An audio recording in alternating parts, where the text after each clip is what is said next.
الحمد للہ رب العالمین والصلاة والسلام علی قائد الغر المحجلین نبینا محمد وعلی آلہ وصحبہ اجمعین۔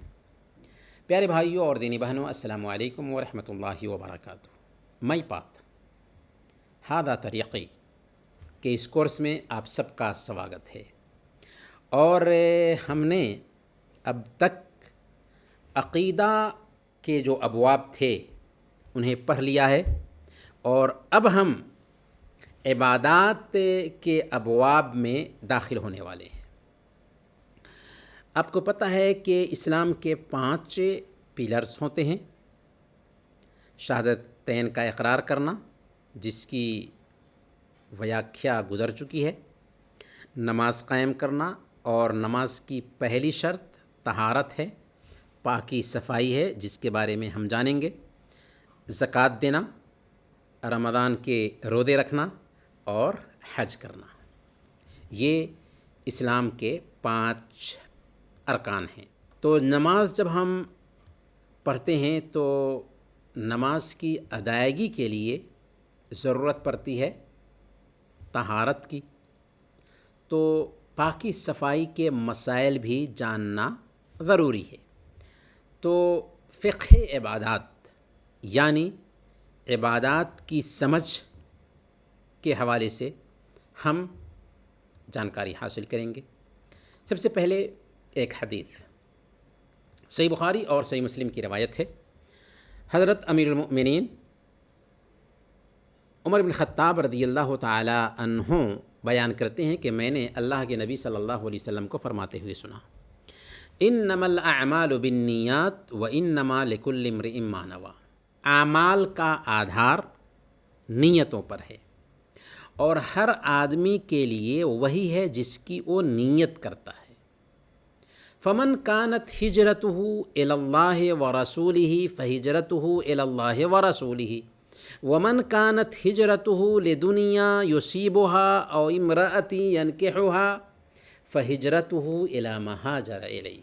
جو اللہ اور اس کے رسول کے لیے ہجرت کرتا ہے، اس کی ہجرت اللہ اور اس کے رسول کے لیے ہوتی ہے، اور جس نے دنیا کمانے یا کسی عورت سے شادی کرنے کے لیے ہجرت کی تو اس کی ہجرت اسی کی طرف ہوگی جس کے لیے اس نے ہجرت کی ہے۔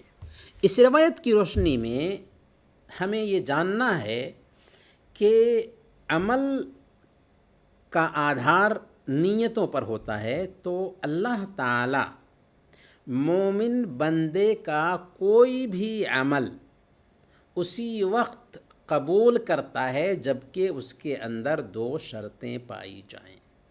پہلی شرط، صرف اللہ رب العالمین کے لیے اسے انجام دیا جائے، یعنی اس کے اندر اخلاص ہو۔ اور جب ہم اخلاص کہتے ہیں تو اس کے اندر سے 2 چیزیں نکل جاتی ہیں، شرک نکل جاتا ہے اور دکھلاوا نکل جاتا ہے، ریاکاری نکل جاتی ہے۔ تو پہلے نمبر پر عمل کی قبولیت کے لیے اس میں اخلاص ہو، یعنی صرف اللہ رب العالمین کے لیے اسے کیا گیا ہو، اس میں شرک نہ ہو اور نہ ہی اس میں دکھلاوا ہو۔ اور دوسرے نمبر پر وہ عمل سنت کے مطابق ہو، سنت کے مطابق ہو۔ اور یہ بات ہمیں کلمہ لا الہ الا اللہ محمد رسول اللہ سے سمجھ میں آ جاتی ہے۔ اخلاص، لا الہ الا اللہ، عبادت کس کی ہوگی؟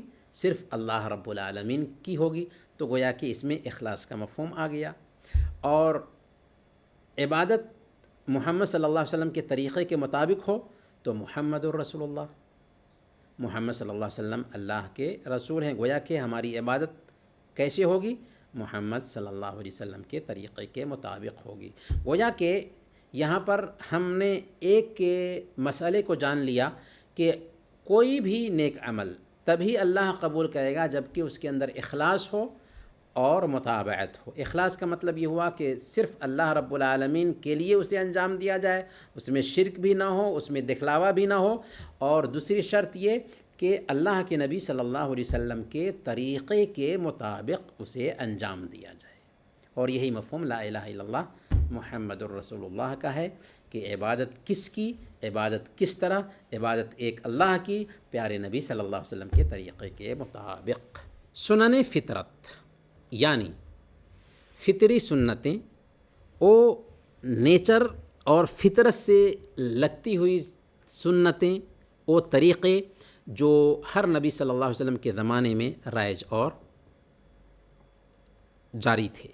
سنن فطرت میں سب سے پہلے نمبر پر مسواک کرنا ہے۔ اللہ کے نبی صلی اللہ علیہ وسلم نے سنن نسائی کی روایت کے مطابق بیان فرمایا، السواک مطہرۃ للفم مرضات للرب، مسواک سے منہ کی صفائی ہوتی ہے اور اللہ رب العالمین خوش ہوتا ہے۔ اور مسواک ہی کرنا چاہیے برش اور ٹوتھ پیسٹ کی بجائے، لیکن اگر کسی کو مسواک نہیں ملتا ہے اور برش اور ٹوتھ پیسٹ کا استعمال کرتا ہے تو مسواک کی جو ضرورت تھی وہ ضرورت اس سے بھی پوری ہو جاتی ہے، لیکن مسواک کی جگہ ٹوتھ پیسٹ بہرحال نہیں لے سکتا، لیکن مسواک کی ضرورت برش اور ٹوتھ پیسٹ سے پوری ہو جاتی ہے۔ تو مسواک کرنا یہ سنن فطرت میں سے ہے تاکہ منہ کی صفائی رکھی جا سکے۔ دوسرے نمبر پر ناف کے نیچے کے بالوں کو صاف کرنا۔ ناف کے نیچے جو بال اگ آتے ہیں ان کو صاف کرنا یہ نیچر کا طریقہ ہے، فطری چیز ہے، تاکہ وہاں پر گندگی جمع نہ ہو۔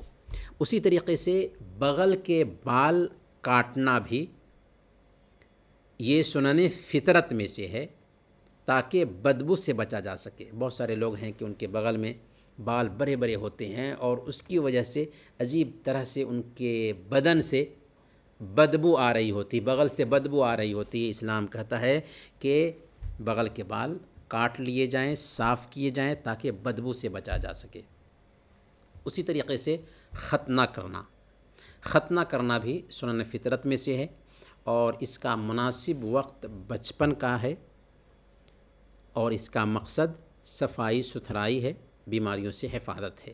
لیکن اگر کوئی آدمی اپنا ختنہ نہیں کرایا تھا تو بعد میں بھی وہ اپنا ختنہ کرا سکتا ہے۔ حضرت ابراہیم علیہ السلام نے 80 سال کی عمر میں اپنا ختنہ کیا تھا۔ تو اس ناحیہ سے ختنہ کرنا بھی سنن فطرت میں سے ہے اور یہ ایک طرح سے واجب ہے، ضروری ہے، تاکہ صفائی ستھرائی کا خیال رکھا جائے اور بیماریوں سے ہماری حفاظت ہو۔ ہندوستان میں ایک سروے ہوا تھا جس کے آدھار پر لنگ کینسر کے جتنے مریض پائے گئے تھے ان میں ایک بھی ختنہ کیا ہوا آدمی نہیں تھا۔ گویا کہ ختنہ کرنے کی وجہ سے بڑی بڑی بیماریوں سے بھی ہماری حفاظت ہوتی ہے۔ چوتھے نمبر پر مونچھیں کاٹنا اور داڑھی بڑھانا اور مونچھیں کترنا یہ بھی فطری سنتوں میں سے ہے۔ اللہ کے نبی صلی اللہ علیہ وسلم نے ارشاد فرمایا، صحیح بخاری اور مسلم کی روایت ہے، وفر اللحى وحف الشوارب، کہ داڑھی بڑھاؤ اور مونچھ کترو۔ پانچویں نمبر پر ناخن کاٹنا بھی سنن فطرت میں سے ہے۔ ناخن ہمیشہ کاٹتے رہنا چاہیے، لمبے ناخن رکھنا اچھی بات نہیں ہے۔ اللہ کے نبی صلی اللہ علیہ وسلم نے بیان فرمایا، من تشبہ بقوم فہو منہم، جو کسی قوم کی مشابہت اختیار کرے وہ انہی لوگوں میں سے ہے۔ اور اسلام ہمیں یہ حکم دیتا ہے کہ ہم ناخن کو کاٹیں، نہ یہ کہ ناخن کو لمبا کریں۔ اور صحیح مسلم کی روایت ہے، حضرت انس رضی اللہ تعالی عنہ بیان کرتے ہیں کہ اقت لنا فی قص الشارب و تقلیم الاظفار و نتف الابط و حلق العانہ اللہ تترک اکثر من 40۔ ناخن کاٹنے، بغل کے بال صاف کرنے اور ناف کے نیچے کے بال کاٹنے اور مونچھ کاٹنے کے حوالے سے ہمارے لیے وقت طے کیا گیا کہ ہم 40 دن سے زیادہ اسے نہ چھوڑیں۔ گویا کہ 40 دن سے زیادہ ان جسم کے زائد بالوں کو نہیں چھوڑنا چاہیے، اگر اس سے پہلے کاٹ لیں تو اور اچھی بات ہے۔ شوچ کے ششٹاچار قضائے حاجت کے آداب۔ سب سے پہلے نمبر پر باتھ روم میں داخل ہوں تو بایاں پیر اندر رکھیں اور داخل ہونے سے پہلے یہ دعا پڑھیں، اللہم انی اعوذ بک من الخبث والخبائث، اے اللہ میں نر یا مادہ برے شیطانوں کی برائی سے تیری پناہ چاہتا ہوں۔ دوسرے نمبر پر پردہ کریں اور بیٹھ کر شوچ کریں، بیٹھ کر قضائے حاجت کریں۔ نئے طرز کے بنائے گئے پیشاب خانوں میں کھڑے کھڑے پیشاب کرنے کا جو رواج ہے اسے ایک مسلمان کو نہیں اپنانا چاہیے اور بیٹھ کر کے پیشاب کرنا چاہیے۔ کبھی ضرورت کے تحت کھڑے ہو کر کے پیشاب کرنے کی نوبت آئی تو کوئی حرج نہیں۔ تیسرے نمبر پر قبلہ کی طرف نہ منہ کریں اور نہ پیٹھ کریں جبکہ آپ پیشاب یا پیخانہ کر رہے ہوں تو، کیونکہ اللہ کے نبی صلی اللہ علیہ وسلم نے ایسا کرنے سے منع کیا ہے۔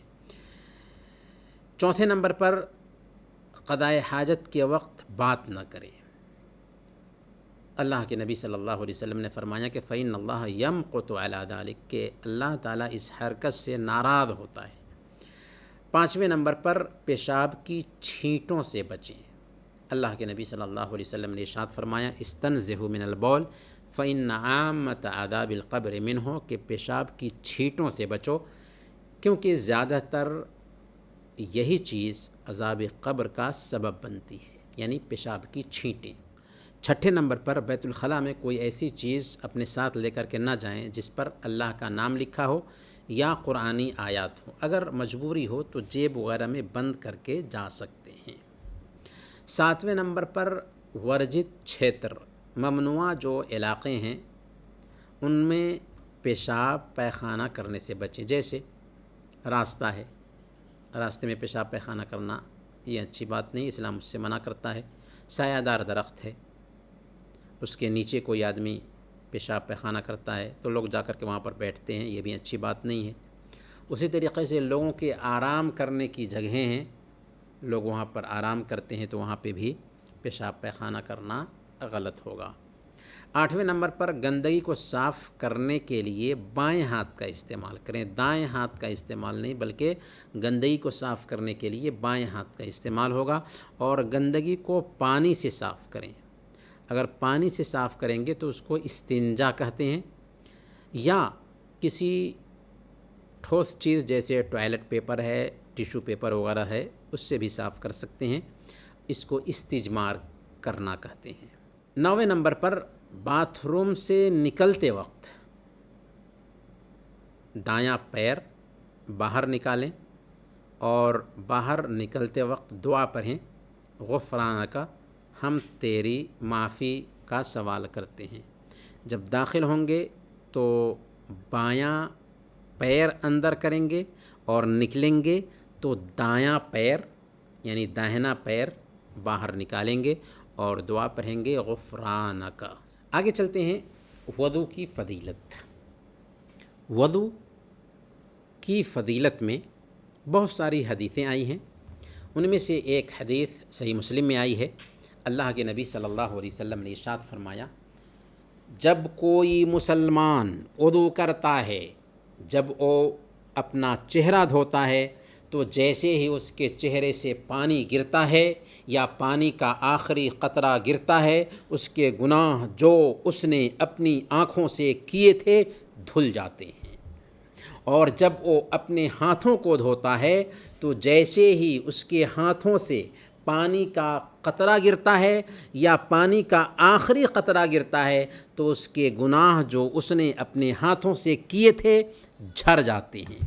اور جب وہ اپنا پیر دھوتا ہے تو جیسے ہی پانی کی بوند گرتی ہے یا پانی کی آخری بوند گرتی ہے تو اس کے پیروں سے کیے گئے سبھی گناہ دھل جاتے ہیں، یہاں تک کہ وہ گناہوں سے پاک صاف ہو جاتا ہے۔ یہ صحیح مسلم کی روایت ہے، نہایت ہی پیاری حدیث ہے کہ جب آپ وضو کرنے جاتے ہیں اور وضو کرنے کے لیے چہرہ دھوتے ہیں تو چہرہ سے جو گناہ ہوا ہوتا ہے پانی کے آخری قطرے کے ساتھ دھل جاتا ہے۔ ہاتھ دھوتے ہیں تو ہاتھ سے جو گناہ ہوا ہوتا ہے پانی کے آخری قطرے کے ساتھ دھل جاتا ہے۔ پیر دھوتے ہیں تو پیر سے جو گناہ ہوا ہوتا ہے پانی کے آخری قطرے کے ساتھ دھل جاتا ہے۔ سبحان اللہ۔ اس لیے ہمیں یہ احساس اپنے اندر پیدا کرتے ہوئے وضو کرنا چاہیے۔ وضو کی شرطیں کیا ہیں؟ وضو کی شرطوں میں سے پہلی شرط ہے تمیز کی عمر کو پہنچنا، یعنی بچہ 7 سال کا ہو جائے تو وہ تمیز کی عمر کو پہنچ جاتا ہے، یہ پہلی شرط ہوئی۔ دوسری شرط نیت ہو، اگر نیت نہیں کیا اور بدن پر یا وضو کے انگوں پر پانی بہا لیا تو وضو نہیں ہوگا، نیت ہونی چاہیے وضو کی۔ تیسرے نمبر پر پانی بھی پاک ہو، اگر پانی ناپاک ہے تو وضو نہیں ہوگا۔ اور چوتھے نمبر پر جلد تک یعنی کھال تک پانی کے پہنچنے سے روکنے والی کوئی چیز نہ ہو۔ مثال کے طور پر اگر کسی نے ناخن میں نیل پالش لگا رکھا ہے تو اس کو ہٹانا ضروری ہے، کیونکہ اس کے ہونے کی وجہ سے ناخن کے نیچے پانی نہیں پہنچ پائے گا۔ ہاں، کسی نے ناخن کو رنگ رکھا ہے تو رنگ پانی کے پہنچنے سے مانے نہیں ہوتا۔ اسی طریقے سے مہندی لگا رکھا ہے تو اس میں بھی کوئی حرج نہیں، کیونکہ مہندی پانی کے پہنچنے سے رکاوٹ نہیں بنتی۔ تو جو چیز جلد تک پانی کے پہنچنے سے رکاوٹ ہو اس کو دور کرنا ضروری ہے۔ وضو کا طریقہ کیا ہے؟ سب سے پہلے نمبر پر دل میں وضو کی نیت کریں، کیونکہ ارادہ ہونا چاہیے، اور آپ نے وضو کی شرطوں میں سے ایک شرط نیت بھی جانی ہے، تو دل میں وضو کی نیت کریں۔ دوسرے نمبر پر بسم اللہ کہیں اور دونوں ہاتھ 3 مرتبہ دھوئیں۔ سب سے پہلے دونوں ہاتھ کو 3 مرتبہ دھوئیں، پھر 3 مرتبہ کلی کریں، ناک میں پانی ڈال کر 3 مرتبہ ناک جھاڑیں، پھر اس کے بعد چہرہ دھوئیں 3 بار، بالوں کے اگنے کی جگہ سے لے کر ٹھوری کے نیچے تک، اور ایک کان سے لے کر دوسرے کان تک 3 مرتبہ چہرہ دھوئیں۔ اگر داڑھی ہلکی ہے تو داڑھی اور اس کے نیچے کی جلد یعنی کھال کو دھوئیں، اور اگر داڑھی گھنی ہو تو باہری حصہ کو دھو لیں اور داڑھی میں خلال کر لیں۔ اس کے بعد دونوں ہاتھوں کو کوہنیوں سمیت 3 مرتبہ دھلیں، پہلے دائیں ہاتھ کو اور اس کے بعد بائیں ہاتھ کو، اور 1 مرتبہ سر کا مسح کریں، 3 مرتبہ نہیں بلکہ 1 مرتبہ۔ سر کے مسح کا طریقہ یہ ہوگا کہ پیشانی سے شروع کرتے ہوئے دونوں ہاتھوں کو گدی تک لے جائیں اور پھر دونوں ہاتھوں کو لوٹاتے ہوئے گدی سے پیشانی تک لائیں۔ لیکن ٹوپی اگر پہنے ہوئے ہیں تو ٹوپی کو نکال دیں گے، غترہ ہے تو غترہ کو نکال دیں گے، پھر مسح کریں گے۔ دونوں کانوں کا پھر مسح کریں۔ دونوں کانوں کا مسح کرنے کا طریقہ یہ ہے کہ شہادت کی انگلی اپنے کان میں ڈالیں اور اپنے انگوٹھے سے اس کے باہری حصے کا مسح کریں، پھر اخیر میں دونوں پاؤں ٹخنوں سمیت 3 مرتبہ دھوئیں، پہلے دایاں پاؤں اور پھر اس کے بعد بایاں پاؤں۔ یہ ہے وضو کا طریقہ۔ وضو توڑ دینے والی چیزیں کیا کیا ہیں، یعنی وہ کون کون سی چیزیں ہیں جن سے وضو ٹوٹ جاتا ہے؟ تو وضو کو توڑ دینے والی 5 چیزیں ہیں۔ سب سے پہلے نمبر پر پیشاب اور پاخانے کے راستے سے نکلنے والی چیزیں، جیسے پیشاب ہے، پاخانہ ہے، گیس ہے، خون ہے، مزی ہے، ودی ہے۔ مزی اور ودی کیا ہے؟ مزی چپچپا سفید پانی جو سنبھوگ سے پہلے یا سنبھوگ کے بارے میں سوچتے وقت نکلتا ہے۔ اور ودی کیا ہے؟ ودی پیشاب کرنے کے بعد باہر آنے والا ایک سفید پانی ہے جو چپچپا ہوتا ہے، موٹا ہوتا ہے۔ دوسرے نمبر پر پیشاب کے راستے کے علاوہ بدن کے کسی دوسرے حصے سے زیادہ گندی چیز کا نکلنا، زیادہ مقدار میں، جیسے زیادہ خون بہنا، ناک سے زیادہ ماترا میں خون بہنا یا قے آنا، یہ وہ چیزیں ہیں جن سے وضو ٹوٹتا ہے یا نہیں ٹوٹتا ہے، اس کے بارے میں اختلاف ہے، لیکن احتیاط یہ ہے کہ اگر زیادہ مقدار میں یہ چیزیں نکل جاتی ہیں تو وضو کر لیں، ورنہ ان چیزوں میں اختلاف ہے۔ بعض علماء کہتے ہیں کہ صرف پیشاب اور پاخانے کے راستے سے کوئی گندگی نکلتی ہے یا کوئی چیز نکلتی ہے تبھی وضو ٹوٹے گا، ورنہ دوسرے راستے سے اگر گندگی نکلتی ہے یا خون وغیرہ نکلتا ہے تو اس سے وضو نہیں ٹوٹے گا، اور یہی بات صحیح ہے۔ تیسرے نمبر پر عقل کا ختم ہونا، چاہے گہری نیند سے ہو جس میں کوئی احساس باقی نہیں رہتا، یا پاگل پن یا بے ہوشی یا نشہ یا دوا کی وجہ سے ہو۔ پاگل پن، بے ہوشی یا نشہ یا دوا کی وجہ سے، بس یہ ہے کہ عقل ختم ہو جائے، گہری نیند آنے کی وجہ سے ہو، اور اس کی شرط کیا ہے کہ ایسی گہری نیند جس میں آدمی احساس کھو دے، جس میں آدمی کا احساس باقی نہ رہے، تو اس سے وضو ٹوٹ جاتا ہے۔ چوتھے نمبر پر پیشاب پاخانے کے راستے کو بغیر کسی حائل کے چھونے سے بھی وضو ٹوٹ جاتا ہے، اور پانچویں نمبر پر اونٹ کا گوشت کھانے سے بھی وضو ٹوٹ جاتا ہے۔ یہ وہ چیزیں ہیں جن سے وضو ٹوٹ جاتا ہے۔ وہ کام جو محدث پر حرام ہے، محدث کہتے ہیں اس آدمی کو جس کا وضو ٹوٹ گیا ہو۔ محدث میں حدث اکبر بھی ہوتا ہے اور حدث اصغر بھی ہوتا ہے۔ حدث اصغر لازم آتا ہے وضو کے ٹوٹنے سے، اور حدث اکبر لازم آتا ہے غسل واجب ہونے سے۔ تو اگر کسی کا وضو ٹوٹ گیا ہے تو کون کون سی چیزیں اس پر حرام ہوں گی؟ وہ نماز نہیں پڑھ سکتا، وہ طواف نہیں کر سکتا، اسی طریقے سے وہ بنا کسی عار کے مصحف کو یعنی قرآن کو بھی نہیں چھو سکتا۔ ہاں، اگر وضو ٹوٹ گیا ہو تو قرآن کو چھوئے بغیر اس کے لیے پڑھنا جائز ہے۔ اب آئیے غور کرنے والی کچھ باتیں۔ سب سے پہلے نمبر پر ایک آدمی نے وضو کیا اور پھر بیٹھے بیٹھے ہلکا سا سو گیا، تو کیا اس کا وضو ٹوٹ جائے گا؟